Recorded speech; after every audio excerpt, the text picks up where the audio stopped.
for you to consider. All right, okay, I'm just wondering if there was any basis upon that, like.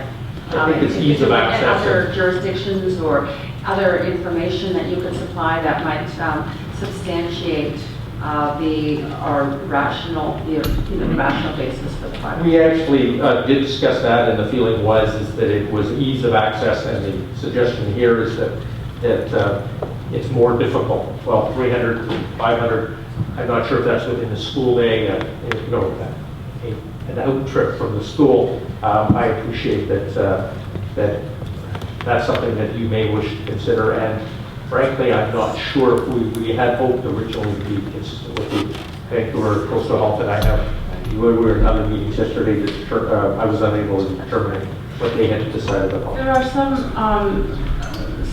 well-established marijuana dispensaries like the Compassion Club, which is within the 300 meters of the school. It has been there for a very long time, and there doesn't seem to have been, by their report to us at the hearings last night, any complaints or difficulties around that. They asked us for an exemption for like a grandfathered exemption for such a long-term serving facility. What is the school board discussed? The school board does not have an official, that has not been discussed by my trustees. If I may, Mr. Chair, Deputy Mayor, I mean, from a personal point of view, if is that permitted? There are, in fact, some issues, I believe, at 14th and Commercial, pre-existing, and a school moved in across the street very recently, fairly recently, that I would think might suggest that that's a private school, it's not a Vancouver school. That does provide you with some dilemma in terms of, it's not, as in many cases, in our case, there are a number of dispensaries that have moved in recently within close proximity of our schools, but I leave you that to deal with that dilemma. Thank you, Councillor. Thank you very much. Councillor Rundle. Hi, thanks for coming today. I know you guys are up to your eyeballs and alligators on a number of other fronts, so I appreciate the time today. The current school board policy, KMGA, incompatible land uses near schools, talks about a 300-meter distance, which is what this policy is based on. Did you have a meeting and revise the policy in order to implement? The policy was not formally amended, and there was reference to it at I believe it was maybe 2 meeting 10 days ago. There was discussion and reference to 300 meters, which I believe was more for liquor establishments. No, it's for That was incompatible land uses are those that may result in negative externalities to the school, such as increased traffic, liquor, it goes on. Proposed uses such as neighborhood clubs, amphitheater, cellular antenna, commercial, public, or special residential facilities. So I think it's quite encompassing. Yeah, this was a majority of the board at a committee meeting that reviewed the recommendations of staff. Specifically, that was one. Formally, the policy has not been amended from the 300 to 500 that this suggests. Okay. I know I'm not asking you to take a position on the marijuana issue, but to better understand, because you use the term marijuana, but to understand that this is related to medical marijuana outlets. Are you Certainly, aware of that? it is medical marijuana, which is the subject of this area.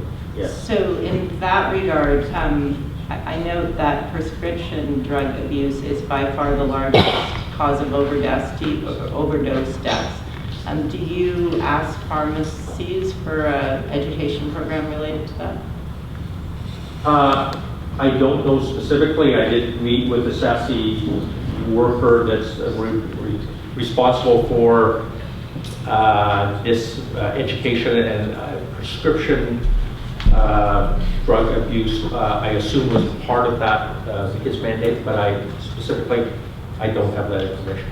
Okay, I can follow up with them directly. Thank you. Thank you. Next, we have Councillor Lejeune. Thank you very much for coming and for sharing this with us. I understand this has not formally been endorsed as a position by the school board. Is that correct? I just want to clarify that. This, because of the timing of this, amongst other meetings, this was all the factors in terms of the recommendations were just that, recommendations from the committee that handles this matter. Okay, so the staff report before us recommends 300 meters from schools and each other for the medical marijuana dispensaries, as Councillor Reimer had mentioned. And you had mentioned, I believe, 500 meters? That's correct. So if, I don't mean to put you on the spot, you don't have to answer this question, but would that mean that you don't support 300 meters, that you would expect there to be further distancing? We're suggesting further distancing, and it is certainly within your purview to determine that. The majority of the trustees felt that in this case 500 was appropriate. Just because it wasn't a formal board meeting, perhaps, you know, you're speaking on behalf of the school board as chair, and that's the plan. You haven't formally adopted. It's important, I think, that we say majority of the trustees. It's important to know which ones, if you're going to say that, because you're representing them.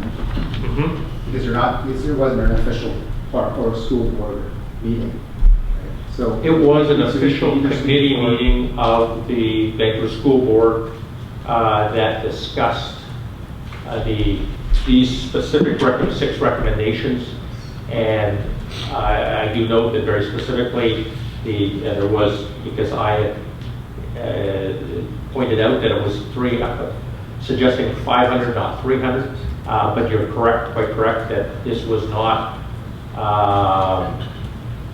formally taken to, and as Councillor Reimer has said, is that there was not a formal change to the bylaw that speaks to 300 meters. my point, Mr. Richardson, is that you presented as a position of a number of trustees, but not formally as from the school boards. Yeah, this presentation was circulated to all trustees earlier today, and I received no further updates or comments from any of the trustees that it was delivered to, as it was consistent with the previous discussions. Mr. Chair, if I do need more time, I would ask that you adjust it accordingly. Thank you. So thank you for clarifying that. I'm just wondering, Dr. Daly from Vancouver Coastal Health had presented to us regarding the effects of marijuana on adolescents. Medical marijuana dispensaries are what we're looking at, but the effects of marijuana in the forms of edibles, but also in smoking or vaporizing. And I'm just wondering if you could perhaps, you obviously, as you mentioned, there hasn't been a formal resolution of the school board, but if you could perhaps give us your thoughts on any concerns that you may have for perhaps individuals under the age of 19 who may be able to access these products. Are you concerned at all about that through the dispensaries? Well, I think that what our position is that access to these products by minors is illegal. And we're trying to discourage that through the various suggestions that we've made. Unless there is in fact some medically prescribed reason why they should access, we're trying to limit the access that is in fact not medically justified. I understand, and we had speakers here yesterday who did say our clients are medical, but you know, we would assume that there is some recreational use going on as well. I'm just wondering if there's a concern to you that by regulating these dispensaries and allowing dispensaries to operate, that it will be more readily available to people under the age of 19. I think that that's what we're looking at here, is that that it may in fact, as with other liquor and other things, is that there is in fact access to it that is not legal, but that someone acquires it and it gains access by youth, which are our students. Okay. Thank you very much.